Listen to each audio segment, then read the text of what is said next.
Boa parte das pessoas da área do marketing digital indicam o livro Essencialismo, e eu fui ler esse livro e, sinceramente, era bem melhor ter ouvido esse livro como um podcast. Primeiro, eu quero esclarecer algumas coisas para vocês. Eu sou bastante chata, bastante cri-cri, e ainda mais dentro de uma área em que a gente sabe que tem bastante pessoas que são profissionais meio charlatães. Eu sempre fico muito atenta com as indicações e coisas que as pessoas passam adiante. Então, não tô te falando que esse livro não vai prestar para você. É porque, para mim, ele não me serviu tanto como eu realmente estava na expectativa de que ele me servisse, tá? Até porque eu sempre encorajo vocês a pegarem a opinião das pessoas, porém formar a sua própria opinião. Então, se você puder, vá lá, lê esse livro, pega, dá uma olhada, vê o que é que você acha, o que é que você gosta. Isso aqui foi a minha percepção. Neste vídeo, eu irei falar o que é este livro, quais foram as minhas motivações e quais são os principais tópicos que mais me chamaram a atenção. Parte 1. Sobre o livro.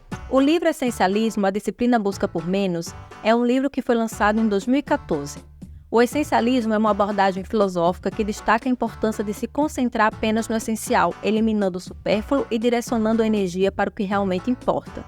No livro, ele argumenta que muitas pessoas se sentem sobrecarregadas devido à pressão constante para fazer mais coisas e, com isso, vamos tendo a falta de clareza, produtividade reduzida e um sentimento de insatisfação. O que faz bastante sentido, uma vez que a nossa vida está cada vez mais em um estilo frenético, fazendo 1000 coisas ao mesmo tempo, 1000 informações de todos os lados, e daí nós temos na psicologia o termo carga cognitiva.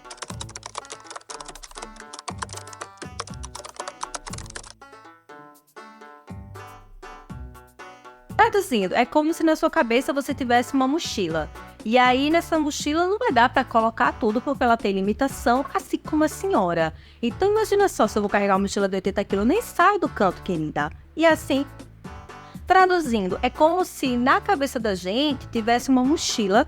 E essa mochila, assim como nós, tem uma limitação. Eu, por exemplo, se eu carregar uma mochila de 80 kg, querida, ela que vai me carregar. Nessa mochila você vai ter de tudo um pouco. Você vai ter coisas que você vai usar por curto tempo, como alimentos, aquela camisinha, né, gata? E isso seria a sua memória operacional. E você vai ter coisas que vai usar por muito mais tempo, como uma roupa, aquela calcinha com um buraco deste tamanho lá embaixo, né, gata? E isso seria a sua memória a longo prazo. Memória esta que eu não sei mais se eu tenho muito. Por exemplo, quando eu acabar de gravar tudo isso, eu vou lembrar disso aqui?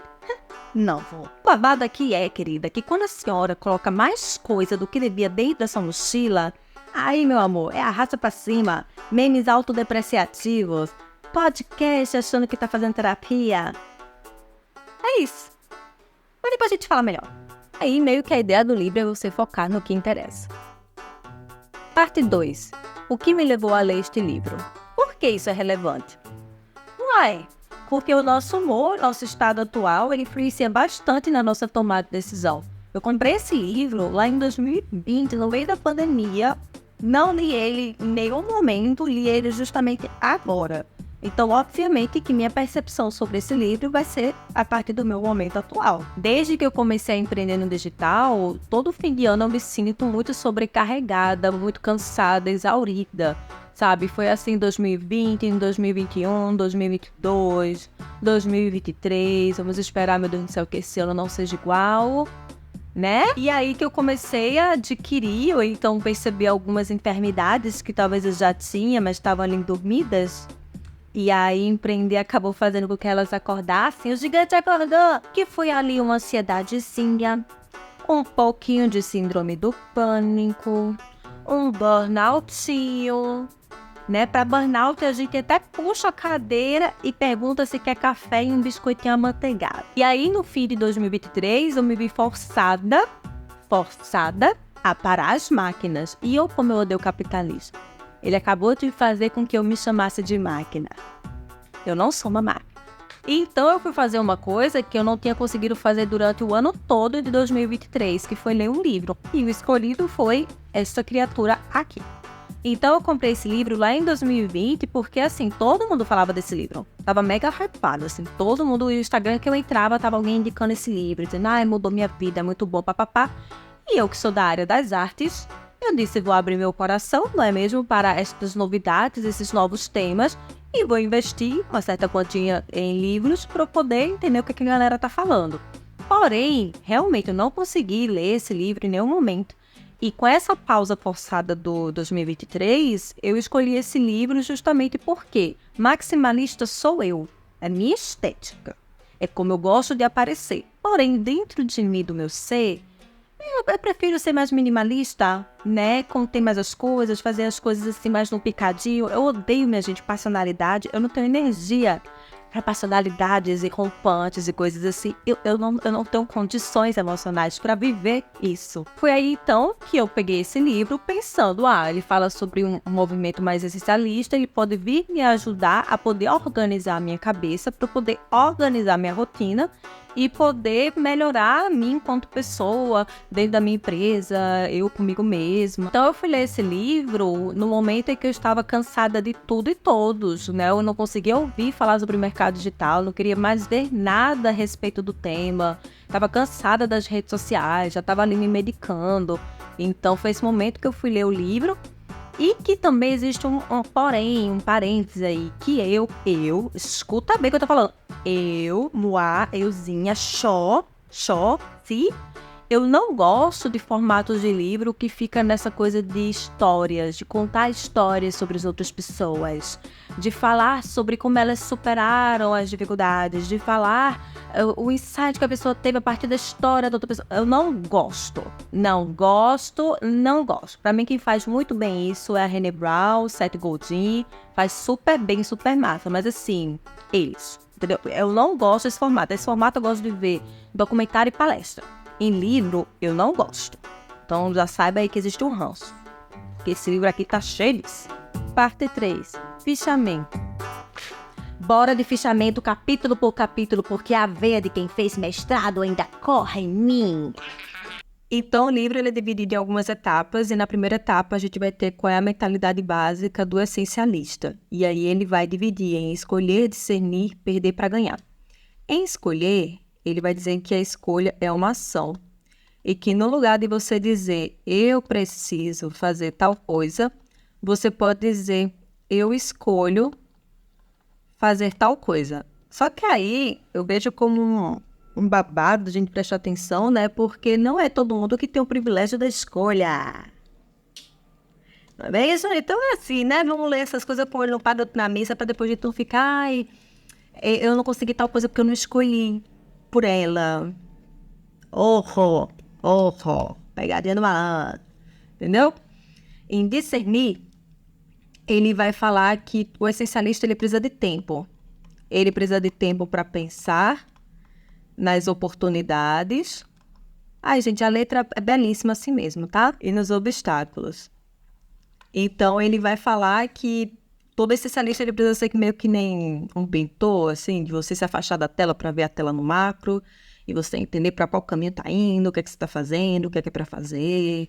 Então, precisa ter tempo, porque ele fala que a maioria das coisas não são essenciais pra gente. Só que aí a gente abarca como se tudo fosse essencial, porque a gente não tem esse tempo de maturar as questões. E perder pra ganhar, né? Ele vai falar muito que, tipo, toda decisão que a gente toma, querendo ou não, a gente vai perder alguma coisa e vai ganhar outra, né? Então tem que balancear. Então a gente tem que se perguntar aqui, qual o BO, qual o problema que eu quero para moar pra mim? Então, nesse momento, essa pergunta ficou muito na minha cabeça, do tipo, será que eu quero esse problema pra mim? Será que eu quero entrar nisso? É que nem você tá no Twitter, e aí você meio que vê um bafafá, e você se pergunta, será que eu quero entrar, né? Será que eu quero essa discussão, esse desgaste, esse conflito? Será?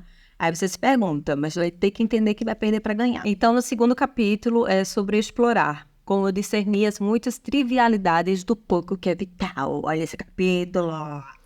E aí ele vai separar esse capítulo em escapar, olhar, brincar, dormir e selecionar. No escapar, né, ele vai falar sobre você ser indisponível. Então ele meio que vai aprofundar mais o que ele estava falando sobre discernimento, onde a gente precisa se afastar das questões para enxergar elas melhor e tal, para a gente poder ver as coisas no macro e não emocionalmente dentro de tudo que nos acontece. No olhar, ele vai falar sobre que o essencialista, ele olha antes de tomar qualquer decisão. Então, ele não é impulsivo, o essencialista não é ansioso, ele olha por todos os ângulos, ele escuta bem para ele poder refletir sobre as coisas e poder tomar as decisões mais interessantes. No brincar, ele vai falar sobre a criança interior e aí ele vai dizer sobre a nossa necessidade de se conectar com a ludicidade, da brincadeira, da gente ser um pouco mais criativo. E aí eu trago para vocês uma frase do Winnicott, que eu gosto bastante, que ele fala sobre a brincadeira.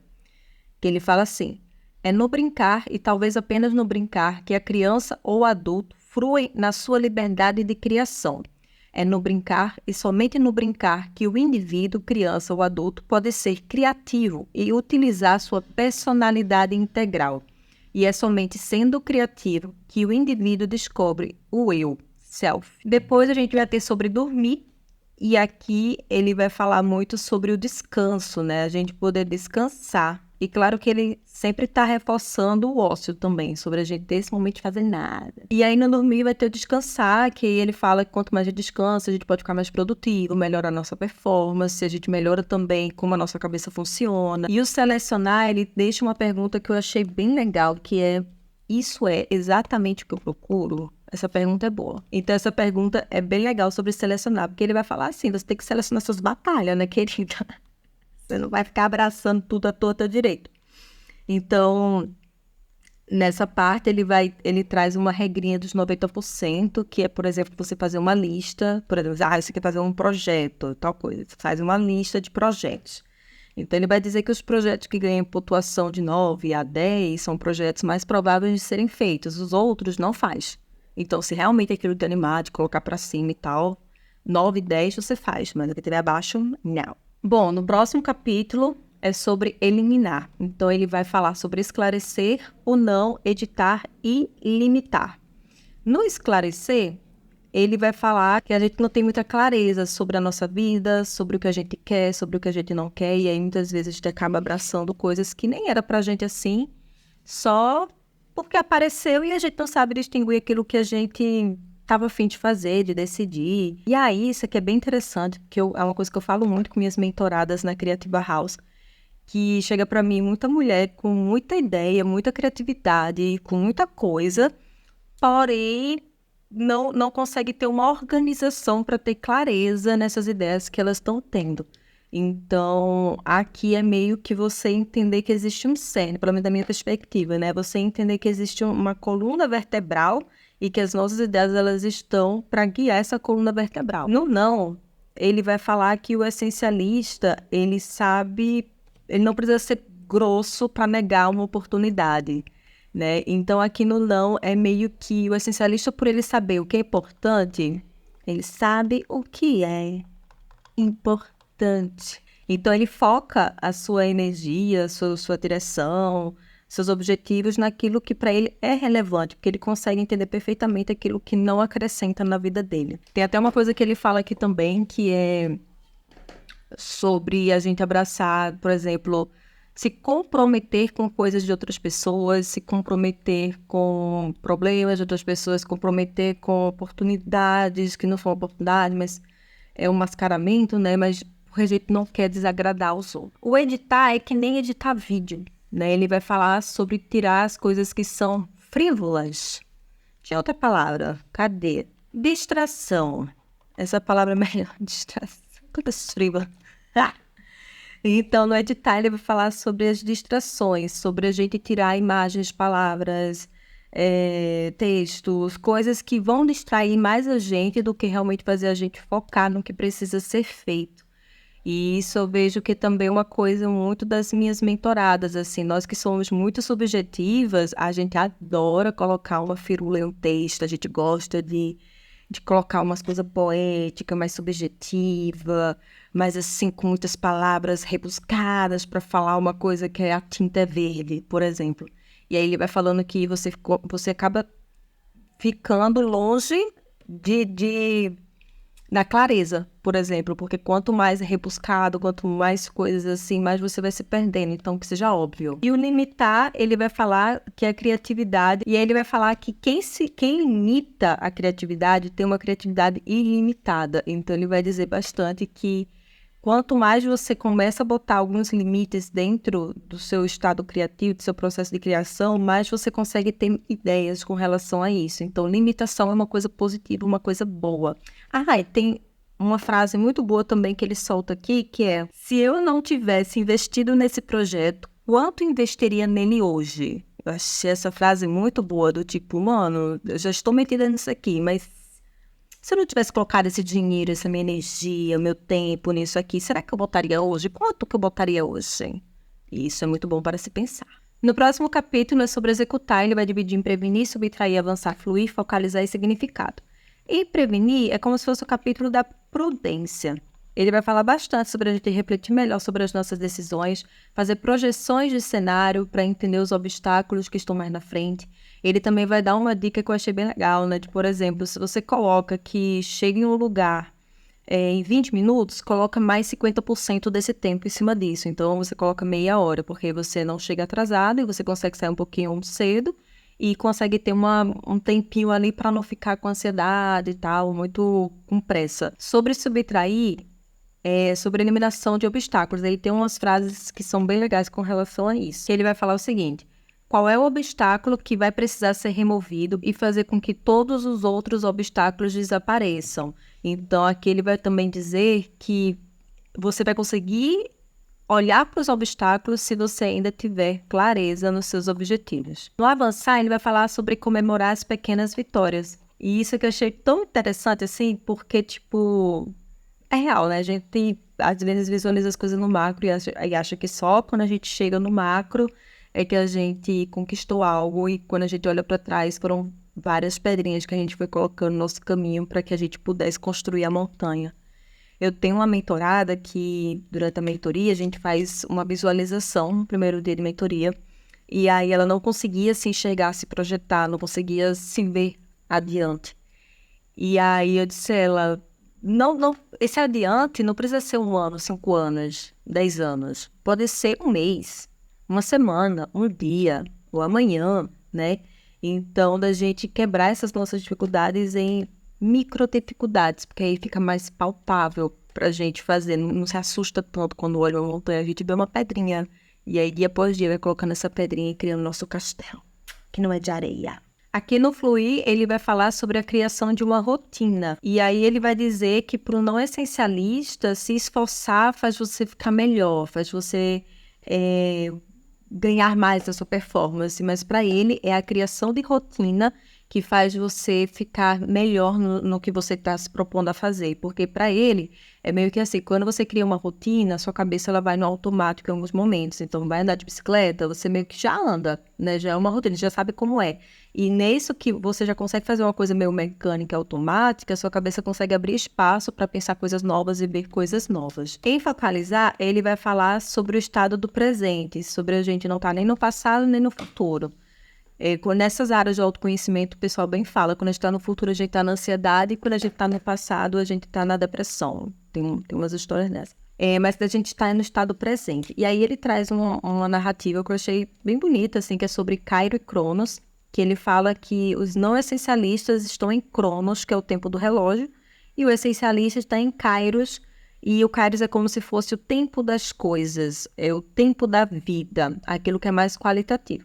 Eu achei isso muito bonito na poesia. Me pergunto se é aplicável no dia a dia, quando a gente faz recortes de classe, raça, gênero, né? E sobre o significado, aqui ele vai falar sobre qualidade de vida. Então, em significado, ele vai falar sobre as coisas, elas terem um propósito para você, né? E, tipo, não é você ser refém das coisas que você faz, mas você ter qualidade de vida dentro disso. Não é uma agenda cheia, mas você ter qualidade dos seus dias. E aí ele finaliza tudo com a partezinha da liderança, que é praticamente um apanhado de todo o livro. Bom, o livro Essencialismo é um livro interessante, sim. Ele traz muitas ideias bem legais para a gente poder aplicar tanto a nossa vida pessoal quanto a nossa empresa. Mas assim, nada que você já não tenha encontrado muito por aí repetidamente, né? Para quem está começando a empreender no digital, ou para quem está começando esse processo de se organizar, de entender mais esse vocabulário, é um livro bem legal, porque ele tem uma linguagem bastante fácil e acessível. Agora eu quero saber de você, se você já leu esse livro, se você já tinha ouvido falar sobre ele, quais são as suas impressões sobre esse livro, se o fechamento que foi feito aqui se te auxiliou, se você gosta desse formato de conteúdo. Eu sou Cari Sachi e agora eu vou descer pelo rabo.